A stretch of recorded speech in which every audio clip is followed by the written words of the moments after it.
The next section is entitled the cardiac cycle. Figure 4-25 on page 149 of the book illustrates the mechanical and electrical events that occur during a single cardiac cycle. The cycle in this diagram is divided into 7 phases, letters A through G, which are separated by vertical lines in this figure. The electrocardiogram at the bottom marks the electrical events of the cardiac cycle.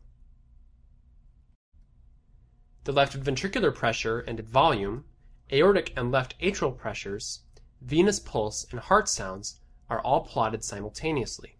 The points at which the mitral and aortic valves open and close are shown by arrows and captions.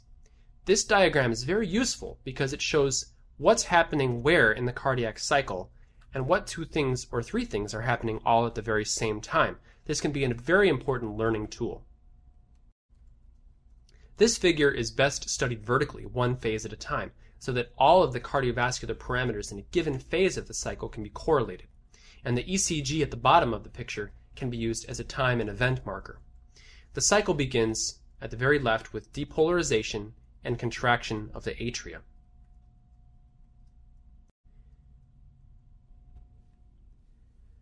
Table 4-5, which is on page 150, can be used in conjunction with figure 4-25 to learn the events of the cardiac cycle.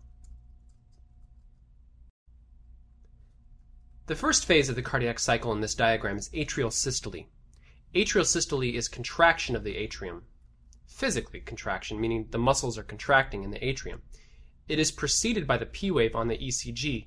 Remember that the P wave marks depolarization of the atria, and depolarization precedes actual muscle contraction. The contraction of the left atrium causes an increase in left atrial pressure, which can be seen in the diagram as the dotted orange line.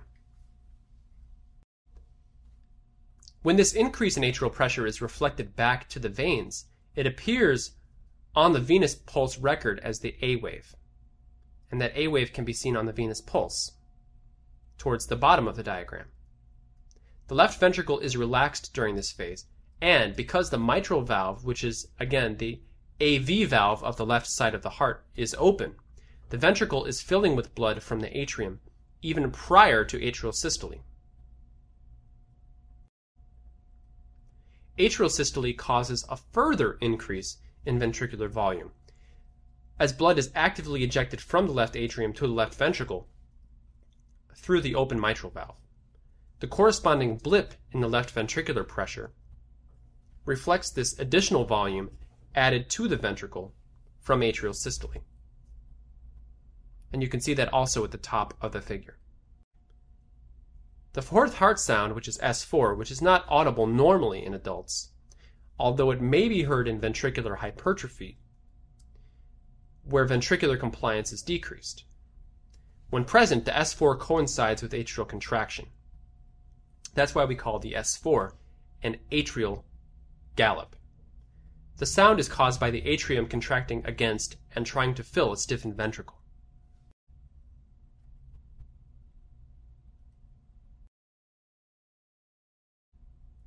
The next phase is isovolumetric ventricular contraction, or phase B.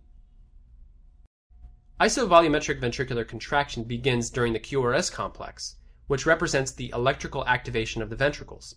When the left ventricle contracts, left ventricular pressure begins to increase, and this makes sense because the muscles are contracting on the volume within the left ventricle. As soon as the LV pressure exceeds the left atrial pressure, the mitral valve will close. On the right side of the heart, the tricuspid valve will close. Closure of the AV valves, that is the mitral and tricuspid valves, produce the first heart sound, which is S1. Remember, S1 may be split because the mitral valve closes slightly before the tricuspid valve. Ventricular pressure increases dramatically during this phase, phase B, but ventricular volume remains constant, since all valves are closed. The aortic valve has remained closed from the previous cycle, and the mitral valve is also closed. During phase C, or rapid ventricular ejection, the ventricle continues to contract, and the ventricular pressure reaches its highest value. When the ventricular pressure becomes greater then the aortic pressure, the aortic valve will open, and the aortic valve opening signals the beginning of rapid ventricular ejection. Now blood is rapidly ejected from the left ventricle into the aorta through the open aortic valve. This is driven by the pressure gradient between the left ventricle and the aorta. Most of the stroke volume is ejected during rapid ventricular ejection, which dramatically decreases the ventricular volume. And you can see that towards the middle of the diagram. Concomitantly, aortic pressure increases as a result of the large volume of blood that is suddenly added to the aorta. During this phase, atrial filling begins, and left atrial pressure slowly increases as blood is returned to the left heart from the pulmonary circulation. This blood will of course be ejected from the left heart in the next cycle. The end of this phase coincides with the end of the ST segment, or the beginning of the T wave, on the electrocardiogram, and with the end of ventricular contraction. The next phase is phase D, or reduced ventricular ejection. During reduced ventricular ejection, the ventricles begin to repolarize, which is marked by the beginning of the T wave on the EKG. Ventricular pressure falls because the ventricles are no longer contracting. Because the aortic valve is still open, blood continues to be ejected from the left ventricle into the aorta, albeit at a reduced rate. Ventricular volume also continues to fall, but again at a reduced rate. Even though blood continues to be added to the aorta from the left ventricle, the blood is running off into the arterial tree at an even faster rate, causing the aortic pressure to fall. That is, the blood that was in the aorta is now entering the smaller arteries. This lowers the aortic pressure. Left atrial pressure continues to increase as the blood returns to the left heart from the lungs.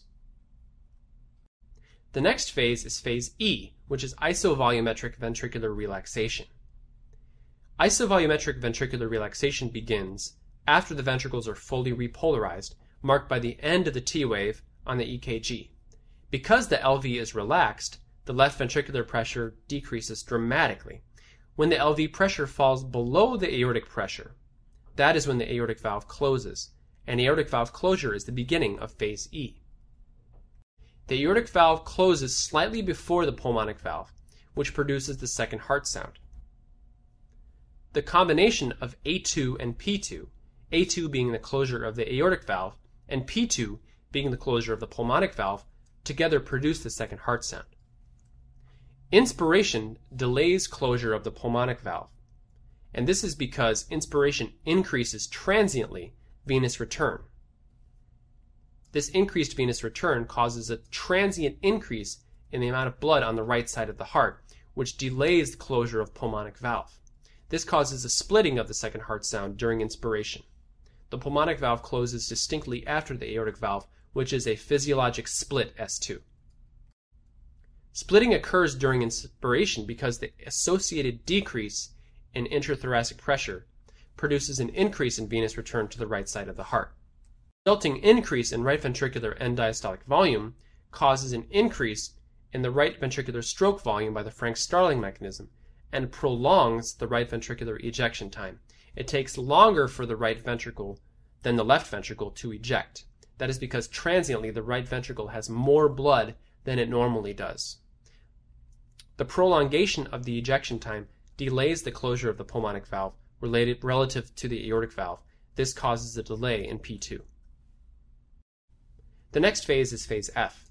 When ventricular pressure falls to its lowest level and slightly below a left atrial pressure, the mitral valve opens.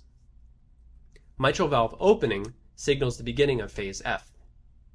Once the mitral valve opens, the ventricle begins to fill with blood from the left atrium, and the ventricular volume increases rapidly. Ventricular pressure remains low, however, because the ventricle is still relaxed and compliant. The high compliance of the ventricle means that the volume can be added to it without changing its pressure. The rapid flow of blood from the atria to the ventricles produces the third heart sound. A third heart sound is normal in children but is not normally heard in adults. In middle-aged or older adults, the presence of S3 indicates volume overload, as in congestive heart failure or advanced mitral or tricuspid regurgitation. During this phase and for the remainder of the cardiac cycle, the aortic pressure decreases as blood from the aorta runs off into the arterial tree, such as the renal arteries, the cerebral arteries, and so forth. The next phase is phase G. This phase is called reduced ventricular filling, also known as diastasis. This is the longest phase of the cardiac cycle and includes the final portion of ventricular filling, which occurs at a slower rate than in the previous phase. The end of diastasis marks the end of diastole, at which point ventricular volume is equal to end diastolic volume.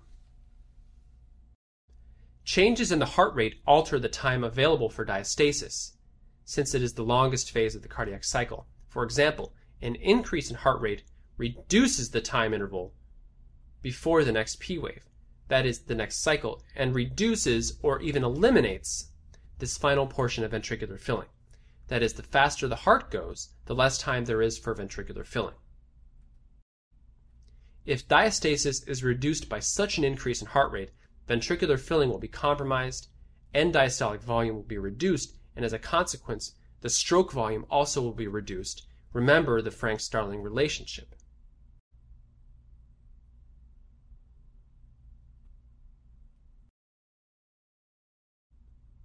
This is the end of the section on the cardiac cycle.